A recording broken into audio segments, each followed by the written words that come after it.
Halo teman-teman semua, selamat datang di video edukasi kali ini dan pada kesempatan kali ini saya akan membahas topik yang sangat relevan khususnya bagi teman-teman semua yang mulai tertarik nih dengan dunia investasi. Nah, hari ini kita akan melakukan analisis proses bisnis pada dua jenis investasi yang cukup populer di Indonesia, yaitu e-gold dan obligasi retail.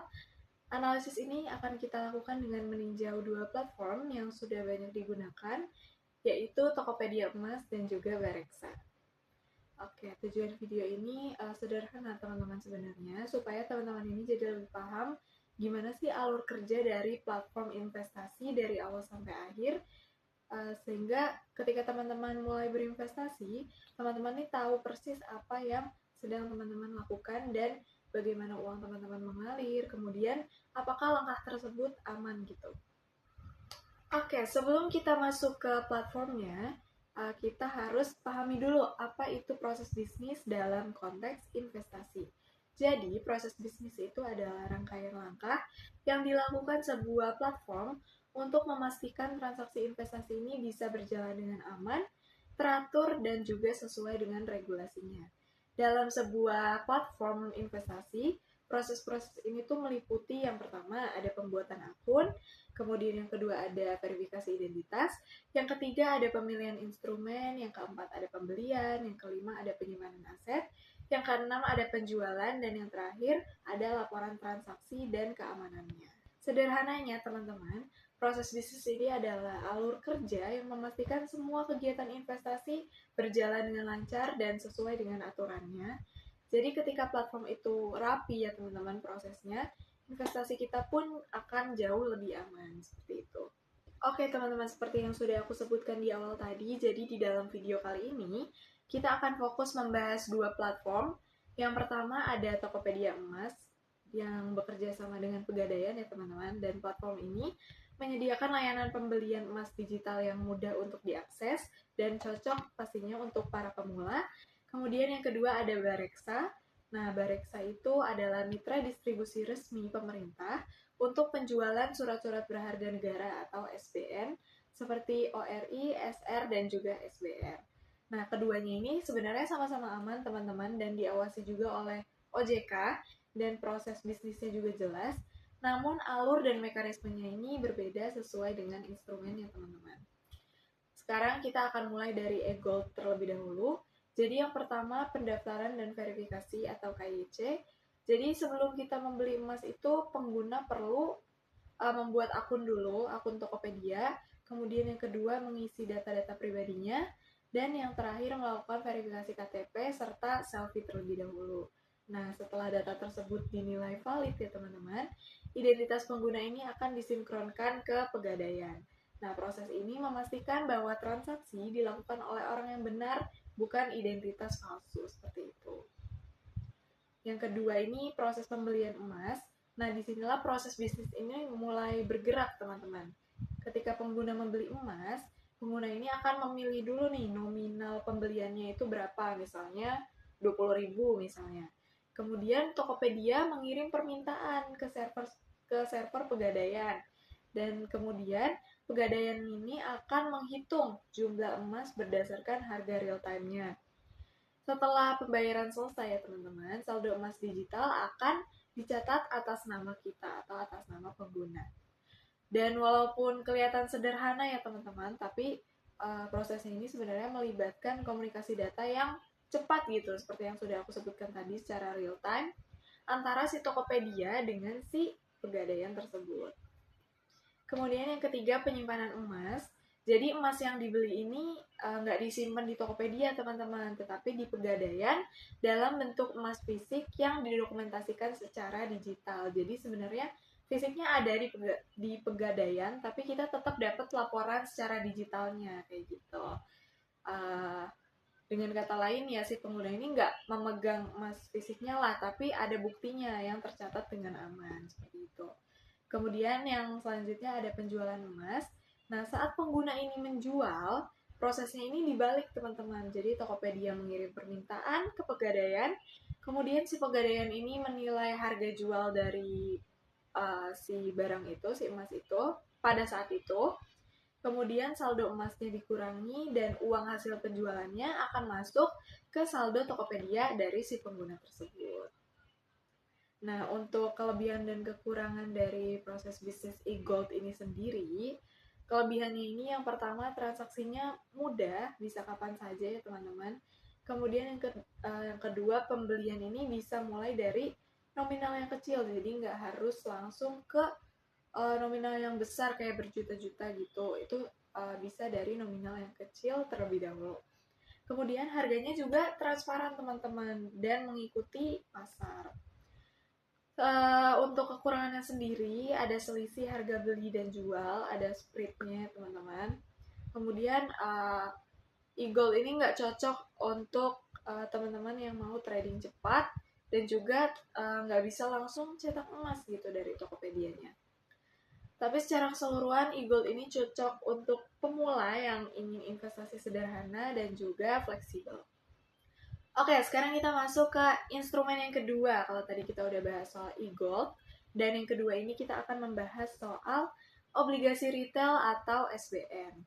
Nah, instrumen ini dijual oleh pemerintah sehingga alurnya ini jadi lebih formal gitu lah ya teman-teman, dan melibatkan beberapa lembaga.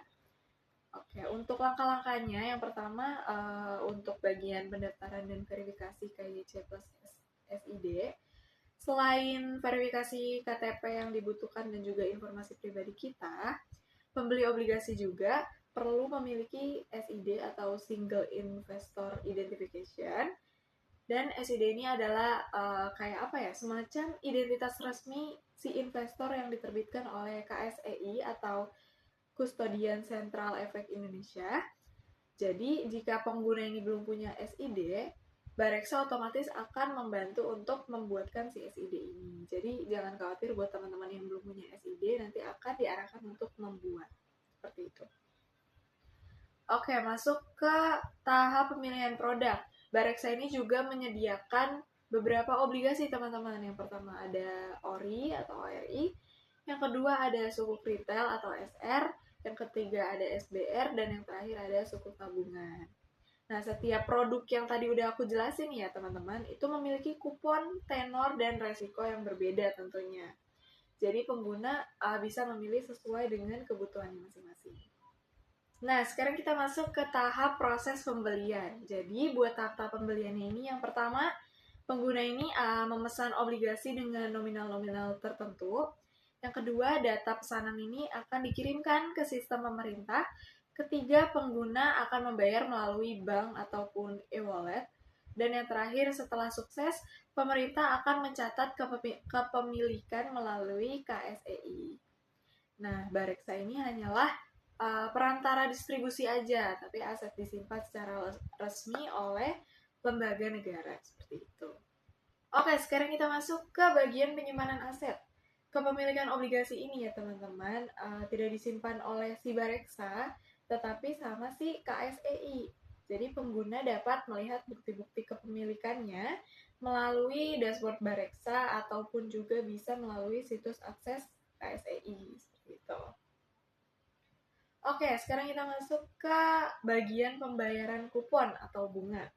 Jadi karena obligasi ini kan adalah surat utang, nah pemerintah ini akan membayar kupon tiap bulannya teman-teman. Jadi alurnya itu kayak pemerintah ke KSEI, kemudian ke Bareksa, kemudian baru ke rekening bank kita atau pengguna. Nah, ini membuat obligasi ini menjadi instrumen yang cocok nih untuk pendapatan yang rutin. Oke teman-teman, sekarang kita masuk ke kelebihan dan kekurangan dari si proses bisnis obligasi tersebut. Untuk kelebihannya, yang pertama ini dijamin 100% oleh negara. Yang kedua, cocok untuk teman-teman yang ingin pendapatan stabil. Dan yang terakhir, prosesnya ini sangat transparan ya teman-teman.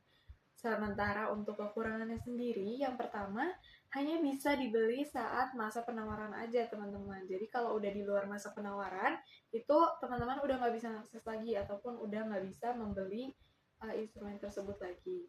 Kemudian kekurangan lainnya ini nominal pembelian biasanya minimal harus 1 juta, jadi beda sama e-gold tadi.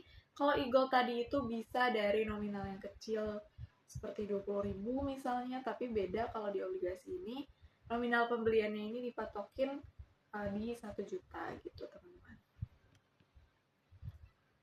Oke, untuk kalau ditanya perbandingan ya teman-teman dari kedua proses bisnis yang sudah aku jelaskan tadi, jadi kalau dari segi resiko gitu ya teman-teman, kalau untuk Tokopedia emas ini fluktuatif, sementara untuk bareksa obligasi ini sangat rendah. Sementara untuk akses beli, Tokopedia emas ini bisa di kapan saja, sementara untuk bareksa obligasi ini tergantung dari masa penawarannya. Untuk likuiditas, untuk Tokopedia emas ini sangat fleksibel dan untuk bareksa obligasi tergantung dari jenis obligasinya. Sementara untuk aspek proses verifikasi, Tokopedia emas ini seperti yang udah aku sampaikan tadi ya teman-teman, sangat sederhana. Sementara untuk bareksa obligasi ini jauh lebih kompleks, yaitu melibatkan KYC dan SID yang tadi sudah aku sebutkan. Untuk aspek cocok untuk apa, kalau Tokopedia emas ini lebih ke cocok untuk pemula, sementara bareksa obligasi ini untuk investor stabil yang jangka menengah, seperti itu. Kalau e-gold ini menawarkan fleksibilitas, sementara obligasi ini menawarkan stabilitas. Jadi dua-duanya aman, tinggal disesuaikan aja sama kebutuhan teman-teman semua. Oke, dari pembahasan yang sudah saya sampaikan tadi ya teman-teman, kita belajar bahwa setiap instrumen investasi ini memiliki proses bisnis yang berbeda-beda, tergantung pada siapa penyedianya dan bagaimana regulasinya.